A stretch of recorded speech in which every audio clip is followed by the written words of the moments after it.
ஊற்றிட்டு நீங்கள் நார்மலாக தோசை விடுறீங்க பார்த்தீங்களா, சேம் அதே தான். இப்படியே சுற்றிக்கிட்டு மெலீஸாக வளப்பேராக்கும் கடலருக்கும் நிறைய வித்தியாசம் இருக்குது. அதோட ருசியே வேறு. ஹாய் ஃப்ரெண்ட்ஸ், இன்றைக்கி வந்து புதன்கிழமை, அதாவது 9வது காலையில் பிரேக்ஃபாஸ்ட்டுக்கு தான் வந்தேன். மாவு எப்பவும் போல் இல்லை இன்றைக்கி, அதனால் இன்றைக்கி என்ன போட்டு வச்சுருக்கேன் அப்படிங்கிறத பார்ப்போம். கோதுமை மாவு தான் போட்டு கரைச்சிருக்கேன்.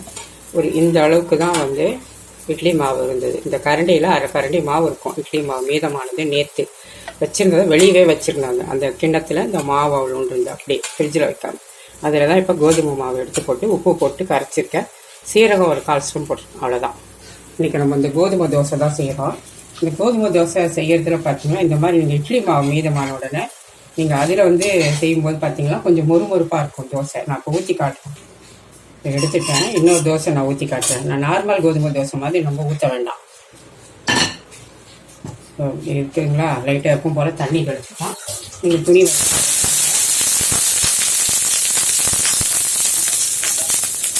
நல்லா ஓரளவுக்கு திக்னஸ் இருக்கணும், ரொம்ப இருக்கக்கூடாது. அப்படியே ஊற்றிட்டு நீங்கள் நார்மலாக தோசை விடுறீங்க பார்த்தீங்களா, சேம் அதே தான். இப்படியே சுற்றிக்கிட்டு மெலீஸாக எவ்வளோ முடியும் வச்சுக்கோங்க, அழகாக வரும். நீங்கள் வெறும் கோதுமை மாவு கரைச்சி அப்போதே சுடும்போது பார்த்தீங்களா அந்த அளவுக்கு சுத்தம் வராது. இதுதான் அந்த கோதுமை மாவு தோசை சுடுறதுல ஒரு சின்ன டிப்ஸு. நீங்கள் வந்து இதே மாதிரி ட்ரை பண்ணி பாருங்கள். நல்லாவே மொறுமொறுனும் கிடைக்கும். இன்னும் எண்ணெய் கொஞ்சம் தாராளமாக விட்டுக்கோங்க, தேவையில்லைன்னா கொஞ்சமாக போட்டுக்கோங்க. இப்போ வந்து மூடணும் கூட அவசியம் இல்லை, அழகாக அப்படியே திருப்பலாம். காட்டாயிருங்க உங்களுக்கு. இப்போ ஓப்பனில் தான் வச்சுருந்தேன். இப்போ திருப்புறம் பாருங்கள், அழகாக திருப்ப வந்துடும். அது மட்டும் இல்லை, நல்லா மொறுமொறுனும் கிறிஸ்பியாக. ஏன்னா கோதுமை தோசை நிறைய பேர் பிடிக்காது, அந்த வளவளப்பு தன்மை இருக்குங்க. நீங்கள் இந்த மாதிரி ஒரு கரண்டி மாவோ இல்லை 2 கரண்டி மாவோ வச்சுக்கோங்க. ஆளுக்கு தேவை எத்தனை பேர் இருக்கீங்க அப்படி தகுந்த அளவு இட்லி மாவு தோசை மாவு ஏதாவது மீதமாகிடுச்சுன்னா அதை அப்படியே வந்து கொஞ்சம் வெளியில் வச்சுடுங்க. நைட்டு வெளியே வச்சுட்டிங்கன்னா காலையில் வேணும்னா காலையில், நைட்டு சுட போகிறீங்க அப்படின்னா காலையில் சுட்டு மீதமான மாவு இருந்தால் அப்படியே வச்சுருங்க டப்பாவோட. நைட்டு வேணும் கோதுமை தோசை அப்படின்னா அதில் கோதுமை மாவு கரைச்சி நான் சொன்ன மாதிரி உப்பு கொஞ்சமாக சீரகம் அவ்வளோதான் போட்டு கரைச்சிட்டு நீங்கள் சுட்டிங்கன்னா ரொம்ப கிறிஸ்பியாக நல்லாயிருக்கும் சாப்பிட்றதுக்கு. அவ்வளோ திருப்பிடலாம். நல்லா நார்மல் தோசை ஊற்றுற மாதிரி தான் வரும், நல்லாவே இருக்கும். உங்களுக்கு தெரியுதா? உங்களுக்கு வச்சாச்சு. இப்போ வந்து இதுக்கு சைட் டிஷ் என்ன வச்சுருக்கேன். இப்போ இதுக்கு வந்து வெங்காய சட்னி கூட வந்து கொஞ்சம் வந்து பூண்டு மிளகாய் பொடி நல்லா எண்ணெயை காய்ச்சி ஊற்றிருக்கோம். ரெண்டுமே வந்து இந்த கோதுமை தோசைக்கு ரொம்ப சூப்பராக இருக்கும். மணி பார்த்தீங்கன்னா 10 ஆகுது. நான் இன்றைக்கி வந்து காலையிலே சமையல் ஆரம்பிச்சிட்டேன். இங்கே பார்த்தீங்கன்னா வெங்காயம் எடுத்து வச்சுருக்கேன். இந்த மாதிரி ஹேண்ட் சாப்பரில் நம்ம போட்டு பண்ணிக்கலாம். ரொம்ப பொடிசாக உங்களுக்கு வேணும் நைஸாக அப்படின்னா இது வச்சுருந்தீங்கன்னா யூஸ் பண்ணுங்கள். அப்படி இல்லைன்னா கூட வாங்கிக்கோங்க. இது ஒரு 150 ரூபாய்க்குள்ளே தான், ரொம்ப அதிகம்லாம் ஒன்றும் இல்லை. சாரி, இது வந்து லோக்கல் பிராண்டு தான், வந்து கம்பெனி ஐட்டம் கிடையாது. இது நார்மல் இதுதான். ஆனால் அதுவே கூட நல்லா தான் வருது உங்களுக்கு. என்ன லைஃப் வேணால் கம்மியாக இருக்கும், அவ்வளோதான். இப்போ நான் பாருங்கள், இது அறியணும்னா நம்ம ஒரு 10 எவ்வளோ உங்களுக்கு பொடிசாக வேணுமோ அந்த அளவுக்கு நீங்கள் எடுத்துக்க வேண்டியது தான், அவ்வளோதான்.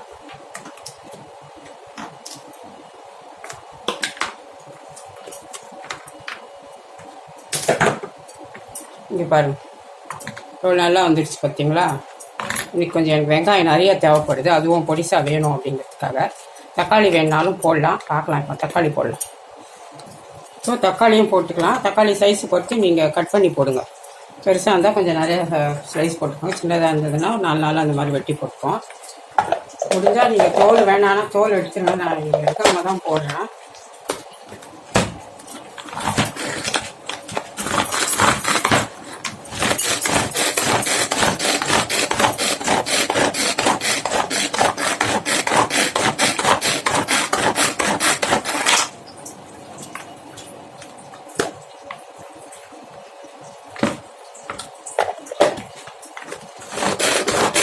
இன்னுமே கொஞ்சம் நல்லா பண்ணிக்கிறேன். உங்கள் வீட்டில் நல்லா தக்காளி மேஷ் ஆகிருக்கும்.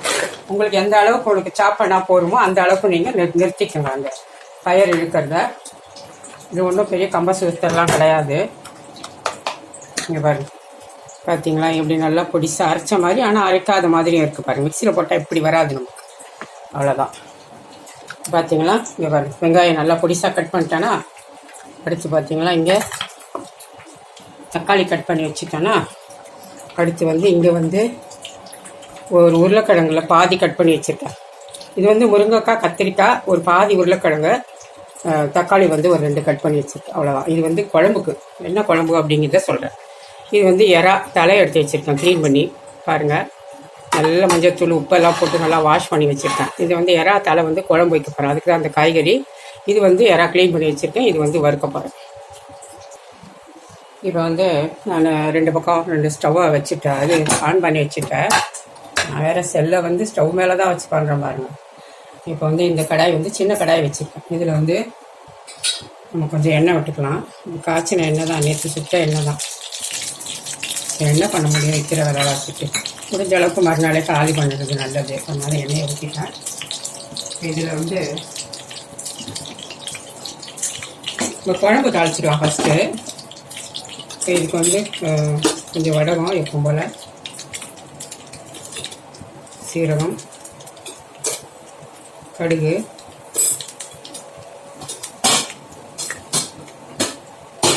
பொரியட்டும். இப்போ வெங்காயம் கொஞ்சம் போட்டுக்கலாம். அதுக்கப்புறம் 2 தக்காளி. எறா குழம்புக்கு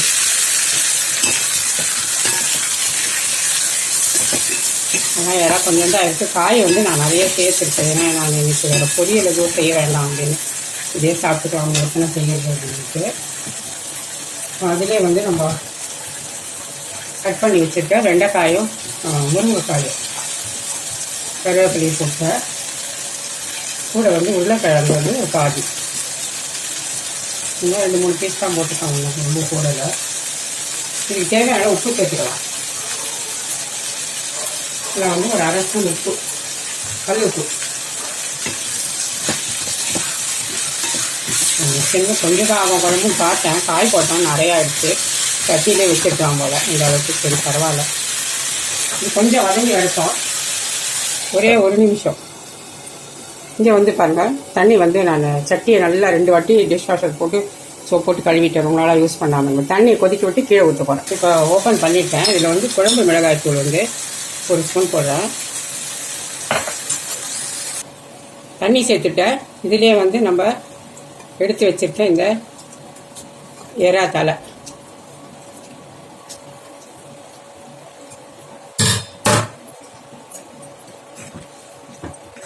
கொஞ்சம் காய் வெந்து வரட்டும், ஒரு 2-3 நிமிஷம் ஆகட்டும். அப்புறம் நம்ம புளி சேர்த்துக்கலாம். இது அப்படியே கொதிக்கட்டும். அதுக்குள்ளே இந்த பக்கம் சட்டி வச்சுருக்கேன், காஞ்சிட்ருக்கு நல்லா சட்டி. இப்போ இதில் வந்து எண்ணெயை ஊற்றிக்கலாம். இது வந்து எறா வறுவலுக்கு கொஞ்சம் நிறையா தான் எண்ணெய் வேணும், ஊற்றிட்டேன். எண்ணெய் காயட்டும்.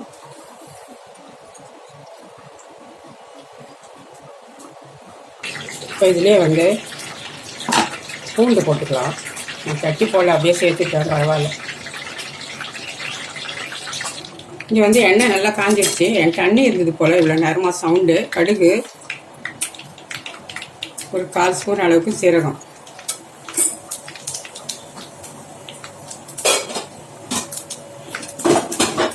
சீரகம் இல்லைன்னா சீரகத்தூள் வேணால் கூட போட்டுக்கோங்க. எறா வந்து அந்த வாயுவெல்லாம் கொஞ்சம் எடுக்கும்.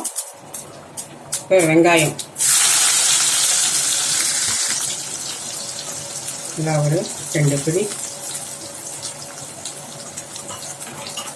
இல்லை ஒரு 3 பிடி போட்டேன். ஏன்னா தொக்கு வேணும், அதுக்காக தான். அதுலேயே உருளைக்கிழங்கு ஒரு பாதி கட் பண்ணி வச்சுருக்கலாம், அதையே சேர்த்துக்கலாம். ஏன்னா எல்லா வெங்காயத்தையும் போட்டு தொக்கு வேணும் இல்லையா, அதனால. இப்போ இதில் தக்காளி நல்லா வந்து இதில் சாப்பாரில் போட்டு வச்சுருக்கோம் இல்லையா, அது இன்னும் கொஞ்சம் கையை வச்சு நல்லா பிசிச்சு அது உள்ளே சேர்க்குறேன்.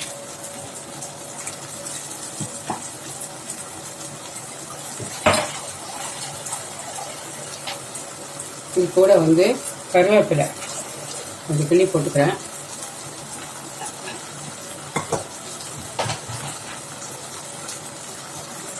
இதில் வந்து ஒரு 3/4 ஸ்பூனுக்கு கம்மியாக உப்பு, 1/2 ஸ்பூனுக்கு கொஞ்சம் கூட. இதை அப்படியே மிக்ஸ் பண்ணி விட்டுட்டு நம்ம மூடிடலாம். அப்புறமா வந்து காரம் அதெல்லாம் சேர்க்கணும். இது எறாக்கு வந்து இது அதிகம்தான் தொக்கு. அப்படியே மூடி வைக்கணும். இங்கே குழம்பு வேகுது காய். இப்போ காய் வெந்துருச்சு. இதுக்கு கொஞ்சமாக புளி ஊற்றிக்கலாம், ரொம்ப இல்லை, அவ்வளோ போதும்.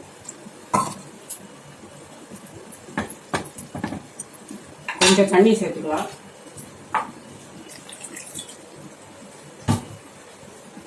இப்போ மூடி வைப்போம். நல்லா ஒரு 5 நிமிஷம் கொதித்து வரட்டும். ஆஃப் பண்ணிக்கலாம். இப்போ வந்து இது வெங்காயம் வதங்கிடுச்சு. இதில் மிளகாத்தூள் பார்த்தீங்கன்னா 1/2 கிலோ இறா எடுத்துக்கலாம். ஒரு வெங்காயம் 1/4 கிலோ இருக்கும். அதனால் 1 ஸ்பூன் போட்டுட்டேன். ஒரு தனியா பவுடர் வந்து ஒரு 1/2 ஸ்பூன் போட்டுக்கலாம். மஞ்சள் தூள் வந்து ஒரு 1/4 ஸ்பூன்.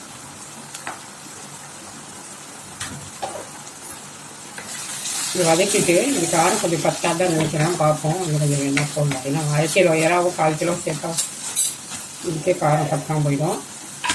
இப்போ இதில் வந்து இஞ்சி பூண்டு பேஸ்ட் எல்லாம் 1 ஸ்பூனு, 1.5 ஸ்பூன் போட்டிருக்கேன். டேபிள் ஸ்பூன்னா 1 ஸ்பூன் போடுவோம். இதை வதக்கிட்டு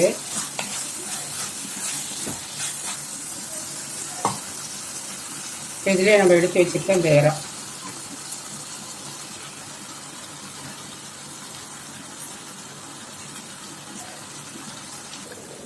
இப்போ இதில் நான் இன்னும் ஒரு 1/4 ஸ்பூன் மிளகாத்தூள் போட்டுக்கிறேன். இது கூட நம்ம கொஞ்சமாக புளி கரைச்சி வச்சுருக்கேன். திக்காக ஒரு 2 ஸ்பூன் இருக்க அளவுக்கு இங்கே ஊற்றிக்கோங்க. அது வேண்டாம்னா நீங்கள் எலுமிச்சை பழம் ஜூஸ் எதாவது கூட சேர்த்துக்கோங்க, பரவாயில்ல. ஆனால் கொஞ்சம் புளி சேர்த்தா, எப்போவுமே சொல்கிறது தான் நான் வீடியோவில், சீ ஃபுட்டுக்கெலாம் கொஞ்சம் வந்து புளி சேர்க்கும் போது அந்த டேஸ்ட் அந்த கொஞ்சமாக கூட்டி கொடுக்கும். இந்த இஞ்சி பூண்டெல்லாம் போடுறோம் இல்லைங்களா, அதனால தான். அது இல்லைன்னா கூட பரவாயில்ல, நீங்கள் இஞ்சி பூண்டு போட்டாலே எப்போவுமே அந்த ஒரு மாதிரி கசப்பு தன்மை கொஞ்சம் இருக்கும் அதில். அதுக்கு தான் அந்த புளியும் கொஞ்சம் சேர்த்தா நல்லது.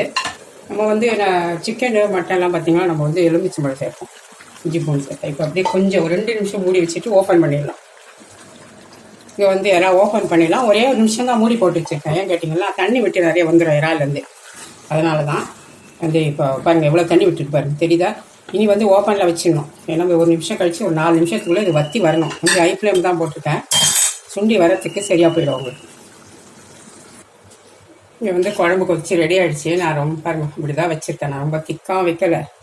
பார்த்தீங்க வெறும் குழம்பு மிளகாத்தூள் தான் போட்டேன் நான், வேறு எதுவும் போடலை. கொஞ்சோண்டு மிளகாத்தூள் தனியாக போட்டு கூட சேர்க்கலை, ஏன்னா குழம்பு அதிகமாக எடுப்போதுன்னு தான்.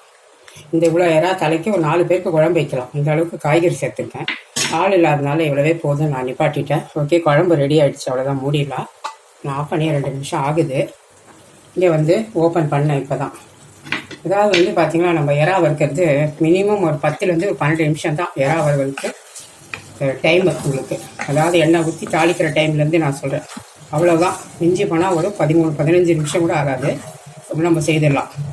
அதாவது வெங்காயம் போட்டு வதக்கிறதுக்கு ஒரு 2 நிமிஷம் வதக்கிட்டு அப்புறமா மூடி போட்டு வைக்க ஒரு 2 நிமிஷம், 4-5 நிமிஷத்தில் வெங்காயம் நம்ம என்ன போடுமோ அதெல்லாம் வெந்துடும். அதுக்கப்புறம் நம்ம இறாவை போட்டு புளி சேர்த்து அதுக்கு மூடி போட்டு ஒரு நிமிஷம், அதுக்கப்புறம் 2 நிமிஷம் மூடி போட்டு அதுக்கப்புறம் ஓப்பனில் ஒரு 3 நிமிஷம் வச்சுட்டு நீங்கள் வதக்கி எடுத்துட்டிங்கன்னா 10லேருந்து 12 நிமிஷம் தான். இறா வேகிற வேக்காடு வந்து 5 to 7 minutes, 5லேருந்து 7 நிமிஷம். மீதியெல்லாம் நம்ம வதக்கிற டைம் தான். இறா போட்ட பிறகு அந்த 7 நிமிஷம் தான், 5லேருந்து 7 நிமிஷத்தில் இறா ரெடி ஆகிடும். இல்லைன்னா ரப்பர் ஆகிடும். இப்போ பாருங்கள் எல்லாம் வற்றி வந்துருச்சு பாருங்கள். இப்போ செக் பண்ணுறேன், கரெக்டாக இருக்குது. 2வது கொஞ்சம் காரம் போட்டோம் பார்த்தீங்களா, அது கொஞ்சம் சரியாக இருக்குது. ஏன்னா எங்கள் வீட்டில் கொஞ்சம் நல்லா தான் சாப்பிடுவோம், ரொம்ப சப்பு சாப்பிட மாட்டோம், பிடிக்காது. இது பார்த்தீங்கன்னா கொஞ்சம் கம்மி தான், ஓகே பரவாயில்ல. வெங்காயம் நிறைய சேர்த்துருக்கோம், அதனால் அப்படி இருக்குது. தக்காளி போட்டால் அப்படி இனிப்பு டேஸ்ட் இருக்கும் நிறையா. இன்னும் கொஞ்சம் சிம்மில் ஒரு நிமிஷம் வச்சு எடுத்துடலாம். இப்போ பார்த்தா தெரியும் உங்களுக்கு, எண்ணெய்லாம் நல்லா பிரிஞ்சு வந்திருக்கு பாருங்கள் ஓரத்தில். ஊற்றந்தே சில பேர் நிறையா இன்னும் கூட எண்ணெய் ஊற்றுவாங்க. போதும், நான் நிறுத்திட்டேன். எனக்கு தேவைப்பட்டா என்ன சேர்த்துங்க. கொத்தமல்லி இருந்ததே நான் மறந்துட்டேன் பாருங்கள், எனக்கு இப்போ தான் வந்து ஞாபகமே வந்துச்சு. சரி, நம்மளோட இறா தொக்கு, பிரான் மசாலா, இறால் வறுவல் எல்லாமே ரெடி ஆகிடுச்சு. ஸ்டவ் ஆஃப் பண்ணி தான் வச்சுட்டேன் நான். பாருங்கள் ஓரத்தில் எண்ணெய் கொதிச்சிட்ருக்கு சட்டியில். அவ்வளோ அதை க்ளோஸ் பண்ணி வச்சுருவோம். அப்படியே நம்மளோட சமையல் வந்து முடிஞ்சிடுச்சு. படுத்து வந்து நான் சப்பாத்தி மாவு செஞ்சிடறேன். சப்பாத்தி மாவு தண்ணியும் ஒரு 1/2 ஸ்பூன் உப்பு, இன்னும் வந்து 1 ஸ்பூன் ஆயில் விட்டுருக்கேன், அவ்வளோதான். நீங்கள் பார்க்குறீங்க கண்ணு முன்னாடி தான். எப்பவும் போல கரண்டி தான். இது வந்து ஒரு 1/2 கிலோ மாவு இருக்க போட்டிருக்கேன். 1/4 ஸ்பூன் உப்பு, 1 ஸ்பூன் ஆயில், அரை தான் இருக்கும். இதுக்கு மேலே அது இல்லை ஊற்றணும். பாட்டிலில் நான் 1/2 ஸ்பூன் தான் ஊற்றிருக்கேன். தண்ணி வந்து இப்போ 1 கப்பு மாவுக்கு 1/2 கப்பு தண்ணி சரியாக இருக்கும். அந்த இதுக்கு கணக்கில் தான் இப்போ நான் ஊற்றிருக்கேன். 2 டம்ளர் மாவுக்கு 1 டம்ளர் தண்ணி மாதிரி ஊற்றிருக்கேன். கொஞ்சம் மாவு அதிகமாக இருந்தாலும் இருக்கும், அதனால தண்ணி தேவைப்படலாம். நான் அளந்தெல்லாம் ஊற்றலை. அளந்து ஊற்றுற மாதிரி இருந்தால் நீங்கள் 1 கப்பு மாவுக்கு 1/2 கப் தண்ணி சேர்க்கலாம். பத்தலைன்னா அப்புறம் சேர்த்துக்கலாம். நான் வந்து கொஞ்சம் குறவாக தான் இருந்தது, மாவு நம்மளுக்கு அதிகமாக போட்டு, அதனால தான் இப்படி இருக்குது. இப்போ பார்க்கும்போதே தெரியும் பத்தலைன்னு. வேணும்னா ஒரு 1/4 டம்ளர் மாதிரி ஊற்றுறேன். ஒரு கரண்டி தண்ணி ஊற்றிருக்கேன். இதுவுமே கூட பத்தாது.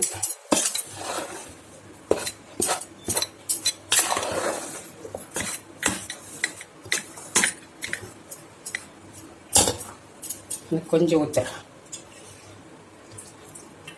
போதும். சொன்னேன்ல ஊற்றி போய் நான் கொஞ்சமாக தான் இருந்தது, நான் பார்த்தேன். இன்றைக்கி வந்து ஒரு கரண்டி மாவு எக்ஸ்ட்ராவும் போட்டிருக்கேன். அதனால் இந்த எக்ஸ்ட்ரா தண்ணியும் அந்த கொஞ்சமாக ஊற்றினதுக்கு அட்ஜஸ்ட்மெண்ட்டுக்கு இந்த தண்ணி 2வது முறை ஊற்றின தண்ணி கையை இங்கே வச்சுருக்கேன்னு வைங்களேன். நீங்கள் இப்படி பிடிச்சிக்கோங்க கரண்டி. கொஞ்சம் அதிகமாக இருக்குது மாவு. அவ்வளோதான். இந்த மாதிரி வந்து நம்ம சுற்றி இந்த கரண்டியாலே நம்ம இப்படி தள்ளி விட்டுக்கிட்டே வரும்போது பார்த்திங்கன்னா அந்த நம்ம போட்டிருக்க பாத்திரத்தை சுற்றி இருக்க மாவு வந்து எல்லாம் இந்த தண்ணி இழுத்துக்கிட்டு சேர்ந்துடும் ஒன்றா. இந்த மாவு ஒட்டாமல் இருக்கணும். அப்போ அதெல்லாம் இழுத்துக்கிச்சுன்னு அர்த்தம். கீழே கொஞ்சம் காஞ்ச மாவு இப்படி இருக்கு பாருங்க, பெரிதாக பாருங்க. அது கொஞ்சம் நஞ்சம் இருக்க தண்ணியெல்லாம் அப்படியே இழுத்துக்கும். நம்ம அப்படியே தள்ளி தள்ளி பேசிய ஆனால் கொஞ்சம் ஹார்டாக தான் இருக்குது. மாவு ஜாஸ்தி. நீங்கள் அந்த அளவுக்கு பேசிய முடியலன்னா கையில் பேசிஞ்சிக்கோங்க. நான் வந்து இதில் தான் பேசுகிறேன். அதனால் எனக்கு அப்படி கொஞ்சம் நாளாக பழகிட்டேன். ஒரு 2-3 வருஷமாக இப்படி தான் பேசுகிறோம். 2-3 இல்லை, ஒரு 5 வருஷமாகவே இருக்கும். அவ்வளோதான். கையை வச்சுட்டு நான் கையில் ஒன்றுமே போடல பாருங்கள், எண்ணெய் எதுவுமே இல்லை. வேணும்னா தடவிக்குங்க. உங்களுக்கு சப்போஸ் ஒட்டுதுன்னா, எனக்கு வந்து தெரியுது ஒரு தோராயமாக அப்படின்னா நான் போட்டுக்கிறேன். அப்படியே பேசுகிறேன் வச்சு கையை வச்சு. அவ்வளோதான். ஸோ மாவு பாருங்கள், இதில் இருக்கிறது எல்லாமே இழுத்துருச்சா அந்த தண்ணி இந்த பாத்திரத்தில் ஒட்டக்கூடாது. அப்போ தான் வந்து எல்லாம் கரெக்டாக தண்ணி ஊற்றிருக்கணும் அர்த்தம். இங்கே பாருங்கள், பாத்திரமே காலி தெரியுதா? அவ்வளோதான் மாவு பிசைகிற டெக்னிக். நீங்கள் அதுக்கப்புறம் கையை வச்சுட்டு இப்படி பிசைஞ்சாலும் சரி, இல்லை இப்படி 2 அடி போட்டாலும் சரி, அது உங்கள் சௌகரியம். ஆக்சுவலாக அந்த மாதிரி போட்டால் கூட மாவு வந்து கெட்டியாக தான் ஆகும். நான் எதுலேயும் படித்தேன், அவங்க போட்டிருந்தாங்க. அந்த மாதிரி போட்டு டிபார்னு அடிக்கக்கூடாது வெறுமனே மாவை. அது எண்ணெயெல்லாம் ஊற்றி பரோட்டா கடிப்பாங்க, அது வேறு. எண்ணெயை ஊற்றி அடிக்கும்போது சாஃப்ட் கிடைக்கும். நம்ம வந்து எண்ணெயெல்லாம் ஊற்றலை இல்லைங்களா, நம்ம வெறுமனே மாவு போட ஒரு மாதிரி கெட்டித்தன்மை தான் ஒரு போட்டு அடித்தோம்னா. இது ஜென்டிலாகவே பிசைஞ்சு நம்ம விட்டுட்டோம் வைங்களா, நல்லாவே இருக்கும் சாஃப்டாகவே மாவு. அவ்வளோதான். இப்போ பாருங்க, நான் பிசைய ஆரம்பித்ததுலேருந்து நான் வீடியோவை வந்து கட் பண்ணவே இல்லை. உங்கள் கண் முன்னாடி தான் பிசைஞ்சேன். ஏன்னா நிறைய வீடியோஸ் போட்டேன். ஏன்னா ஒரு சிலர் டவுட் இருக்கலாம், இவங்க வந்து பிசைஞ்சு வச்சுட்டு அதுக்கப்புறம் நம்ம காட்டுறாங்க போல அப்படின்ட்டு கூட நினைக்கலாம். அதுக்காக தான் அப்படி காமிச்சிருக்கேன் பாருங்கள்.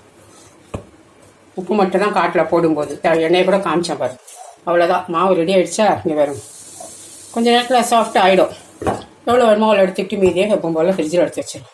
இப்போ வந்து எண்ணெய் தீர்ந்து போச்சு, அதனால் இப்போ எண்ணெயை ஃபில் பண்ணிக்கிறேன். கொஞ்சம் பத்தாதுக்கு நான் குழம்புக்கு நல்லெண்ணெய் விட்டுட்டேன். என்னை எடுத்து ஊற்ற நேரம் இல்லைன்னு சொல்லிட்டு இதான் வந்து ஃபுல்லாக ஃபில் பண்ணிவிட்டு இன்னொரு சின்னதில் ஊற்றி வச்சுருவேன். அது வந்து டெய்லி எடுத்து வச்சுக்கிறது. இது வந்து எடுத்து ஊற்றி வச்சுக்கிறது. எப்பவுமே ஒரே சில பேர் பெருசாகவே ஊற்றி வச்சுட்டு அதிலே ஊற்றுவாங்க. அது வந்து சரி வராது. நான் இப்படி தான் செய்வேன். 1 லிட்டர் ஒரு இதில் ஊற்றிட்டு மீதி சின்னதில் வந்து இந்த மாதிரி ஊற்றி வச்சுருவேன். அதே மாதிரி இன்னொரு டிப்பு, இது மாதிரி எண்ணெயை இது பண்ணிவிட்டு ஊற்றி வச்சுட்டு, தெரியாதவங்களுக்கு இதெல்லாம் தெரியும், சும்மா அப்படியே நிற்க வச்சுட்டு ஒரு ஓரமாக வச்சுக்கிட்டீங்கன்னு வைங்களேன், அப்படியே இருக்கிற எண்ணெய் எல்லாமே வந்து க்ளீனாக அதில் சொட்டிடும். அதில் தங்காது பிளாஸ்டிக் கவரில். அடுத்து எப்பவும் போல் நான் சொன்ன அதே டிப் தான். இப்போ எண்ணெய் பேக்கெட் ஊற்றணும் இல்லைங்களா, எண்ணெய் இப்போ அதில் ஊற்றியாச்சு. கொஞ்சம் எண்ணெய் லேசாக இருக்கும். அது வந்து இந்த சப்பாத்தி மாவுலேயே வேஸ்ட் ஆகாது. நம்மளுக்கு குப்பையில் தூக்கி போடுறத விட இந்த மாதிரி சப்பாத்தி மாவு உள்ளே போட்டு வச்சுட்டிங்கன்னா அதை எடுத்துக்கும். நமக்கு எண்ணெயும் வேஸ்ட்டான மாதிரி இருக்காது. அதே சமயம் சப்பாத்தியும் வந்து சாஃப்டாக இருக்கும். இந்த டிப்பை நீங்கள் கண்டிப்பாக ட்ரை பண்ணுங்கள். இது அப்படியே வைக்காமல், ஏன்னா பிளாஸ்டிக் கவருக்கு வந்து காற்று தன்மை உண்டு இல்லைங்களா, அதனால தான் நான் சொல்கிறேன். இப்போ அப்படி இதுக்குள்ளே வச்சுட்டு அழகாக அப்படியே மூடி வச்சுடுங்க. 2 நாள் கூட தாராளமாக 3 நாள் வரைக்கும் கூட இதை ஃப்ரிட்ஜில் வந்து எடுத்து யூஸ் பண்ணிக்கலாம். நான் இப்போவே கொண்டு போய் வைக்க போகிறேன். பிசைஞ்ச உடனே தான் எண்ணெய் ஊற்றினேன் பார்த்தீங்க. இப்போ ஒரு 5 உருண்டை எடுத்து வச்சுட்டேன். இது வந்து இப்போ சுடுறதுக்கு. பார்த்தீங்களா, நம்ம சமையல் எல்லாமே ரெடி ஆகிடுச்சு. எறா வறுவல், ப்ரான் மசாலா, எறா தொக்கு, உருளைக்கிழங்கு போட்டு நேற்று வடித்த சாதமே கொஞ்சம் இருக்குது. ஒரு ஆளுக்கு இது போதும். நான் சாதம் வடிக்கலை, சூடு படுத்திட்டேன் காலையிலே. இது வெண்டைக்காய், முருங்கைக்காய் போட்டு உருளைக்கிழங்கு போட்டு எறா தலை போட்டு குழம்பு வச்சுருக்கேன் கொஞ்சமாக. அப்புறம் நேற்று வச்ச ரசமே இருக்குது. இவ்வளோதான் சமையல் முடிஞ்சிடுச்சு இன்றைக்கி. இங்கே வந்து சப்பாத்தி மாவு பிசைஞ்சு வச்சுருக்கேன், சுடவும். மணி வந்து பார்த்தீங்கன்னா 11:40. எத்தனை மணிக்கு வந்தேன் எனக்கு தெரியல, 10:30 வந்தேன் நினைக்கிறேன். நான் வந்து இறாவெல்லாம் ஆஞ்சி தான் இன்றைக்கி எடுத்துன்னு வந்துட்டு, ஆஞ்சி உட்காந்துக்கிட்டு டிவி பார்த்துக்கிட்டு முரத்தில் வச்சுக்கிட்டு எல்லாத்தையும் ஆஞ்சிட்டேன். ஆஞ்சி கொண்டு வந்து தான் காய்கறியெல்லாம் கட் பண்ணி வச்சு ஆரம்பித்தேன். இப்படி இல்லைன்னா எக்ஸ்ட்ரா டைம் ஆகிருக்கும், அவ்வளோதான் வச்சுக்கணும். இப்போ முடிஞ்சிடுச்சு. இப்போ சிங்கில் இருந்த பாத்திரம்லாம் கழுவிட்டு உடச்சிட்டு நீட்டாக வச்சுட்டேன். இன்னும் கொஞ்சம் எடுத்து போட்டது பிறகு காய்கறி கழுவி எல்லா வெங்காயத்தோலாம் நான் தண்ணியில் தான் போட்டு வைப்பேன். அப்படியே எடுத்து போய் செடியில் ஊற்றிடுவேன். அடுத்து கொஞ்சம் இங்கே கொஞ்சம் பாருங்கள், டைனிங் டேபிள் என்ன அழகாக இருக்குது. இப்போ காய்கறியெல்லாம் எடுத்து கொஞ்சம் வெளியே வச்சுட்டு அதெல்லாம் இது வேணாண்டதான் எடுத்து போட்டுட்டு அந்த வெஜிடபிள் பாக்ஸை வந்து கழுவி போட்டுருக்கேன், காயட்டும். வந்து பாருங்கள், காய்கறி கழிவு டேபிள் இது எல்லாத்தையும் க்ளீன் பண்ணிட்டு காட்டுறேன். இப்போ வந்து டைனிங் டேபிள் மேலே இருந்தது காய்கறி எல்லாம் எடுத்து அங்கங்கே ஃப்ரிட்ஜில் வச்சுட்டு ஓரளவுக்கு கொஞ்சம் க்ளீன் பண்ணிட்டேன். இப்போ வந்து நம்ம சப்பாத்தி போட்டுக்கலாம். நான் திரட்டி வச்சுட்டேன், போட்டுடுவோம்.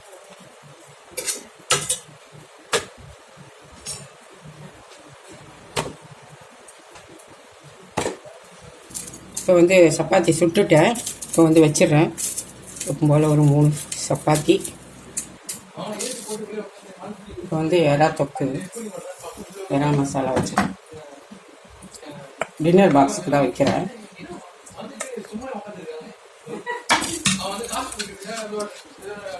வச்சாச்சு. இங்கே வந்து என்னோடய பொண்ணுக்கு வச்சிடுறேன். ப்ரான் மசாலா, நம்மளோட உருளைக்கிழங்கும் தொக்கு கேட்பாவோ நிறையா வச்சாச்சு. எனக்கு இது சாப்பிடணும் என்னன்னு எனக்கே தெரியல. அவ்வளோ வச்சுட்டேன், மூடி வச்சிடலாம். மணி பார்த்தீங்கன்னா 2:30 ஆக போகுது, என்ன தெரியல, இன்றைக்கி பசியே இல்லை. அப்படி தான் வந்து எனக்கு ஒரு நாளைக்கு ஒரு மாதிரியாக இருக்குது. ஒரு நாளைக்கு அப்படி பசி. பூண்டு பாருங்கள், நல்லா பெரிய பெரிய பல். இப்போ வந்து நான் போடுறதெல்லாம் காட்டல, கொஞ்சம் இந்த சாதத்தை போட்டுட்டு எறா தலை குழம்பை கொஞ்சம் ஊற்றிட்டு வந்திருக்கேன். அதில் நிறைய காய் கிடக்கு, இப்போ அதையெல்லாம் சாப்பிட்ணும்.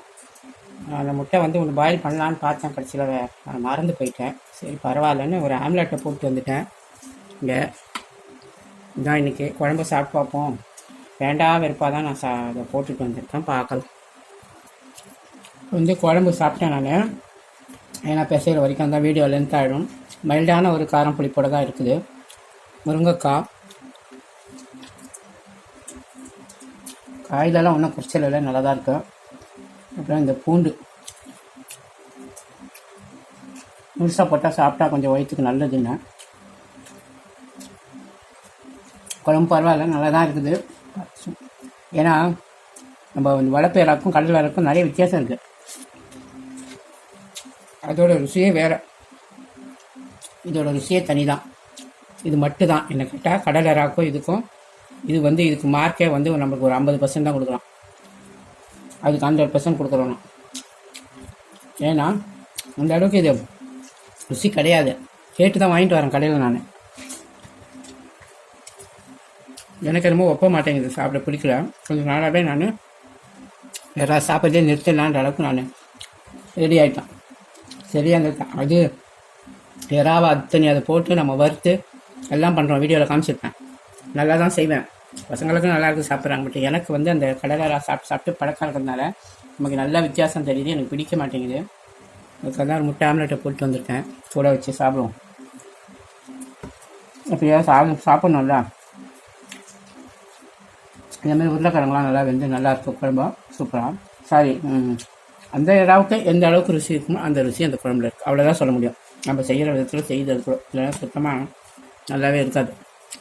கடலை இறங்கினா உங்களுக்கு அந்த தலையை போட்டு வச்சாப்போ அவ்வளோ வாசனையும் வந்து போட்ட காய்கறியிலேருந்து அவ்வளோ நல்லாயிருக்கும் குழம்பு. சரி, ரொம்ப பேச வேண்டாம், சாப்பிட்டு முடிச்சுட்டு நான் சொல்கிறேன்.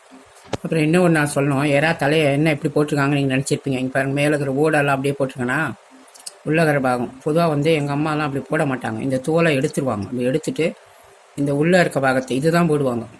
ஆனால் இந்த தோலையை நான் போட்டிருக்கேன்னா, இப்போ 2-3 வருஷத்துக்கு முன்னாடி என் ஃப்ரெண்டு வந்து சாப்பாடு கொண்டு வருவாங்க, ஆஃபீஸில் ஒர்க் பண்ணிருக்கும்போது. அவங்க வந்து பார்த்திங்கன்னா இந்த மாதிரி தான் போட்டு தோலோடு கொண்டு கேட்டாக்கா அதான் நல்லாயிருக்கும்வாங்க, எனக்கும் கொடுப்பாங்க, நான் சாப்பிட்டு. அதுலேருந்து நான் இந்த தோலோடு தான் நான் போகிறேன். அந்த மேலே இருக்க மண்டை அந்த ஓடை தான், அது வெந்த பிறகு சரியாக வந்துடுது. அதுவும் இல்லாமல் நிறைய பேர் வந்து பார்த்திங்கன்னா இந்த எறாவோட தலைலாம் யூஸ் பண்ண மாட்டாங்க, அதை போட்டுருவாங்க, தூர போட்டுருவாங்க. எங்கள் அம்மா வீட்டிலலாம் சின்ன வயசில் அப்போ எறா நல்லாயிருக்கும், அது போட்டு குழம்பு மத்திரம் வைப்பாங்க, அவ்வளோ ஒரு டேஸ்ட்டாக தான் இருக்கும். இப்போ சுத்தமாக நல்லாலான்னு வைங்க, ஆனால் பார்க்குறவங்களுக்கு ஒரு மாதிரியாக தெரியும், ஏன்னா எறா தலை இப்படிலாம் சாப்பிட்றோம், கொஞ்சம் அருவருப்பு கூட படுவாங்க. பட் வந்து நல்லா இருந்தால் நல்லா தான் இருக்கும். சரி சாப்பிட்டு பாருங்கள். சாப்பிட்டு பழக்கிறவங்களுக்கு நல்லா தெரியும். அதேமாதிரி பார்த்தீங்கன்னா ஒரு காலத்தில் கோழி காலெல்லாம் சாப்பிட மாட்டோம், தூரப்பட்டுருவாங்க, செய்ய மாட்டாங்க. அதை தலைவனா ஒரு சிலர் சாப்பிடுவாங்க. பட் கோழி சிக்கனோட காலெல்லாம் சாப்பிட நாங்களாம் பழக்கமே கிடையாது. அப்புறம் பார்த்தீங்கன்னா இப்போ இந்த காலத்தில் பார்த்தீங்கன்னா இந்த கோழி காலில் வெளி கடைங்கள்லாம் பார்த்தீங்கன்னா சூப் வச்சு கொடுக்குறது, அதில் போட்டு இதில் போட்டு அதை கூட விடுறதே கிடையாது, அதையும் போட்டு சாப்பிட்றாங்க. அந்த மாதிரி தான் இதுவும் நினச்சிக்கோங்க. இது அந்த காலத்துலேருந்தே சாப்பிட்ற ஒரு இதுதான், மீன் தலை மாதிரி எறா தலை. அதனால் நீங்கள் ஏதாவது அசிங்கப்பட்டுட்டு என்ன இது சாப்பிட்றாங்கன்னு நினைக்காதீங்க.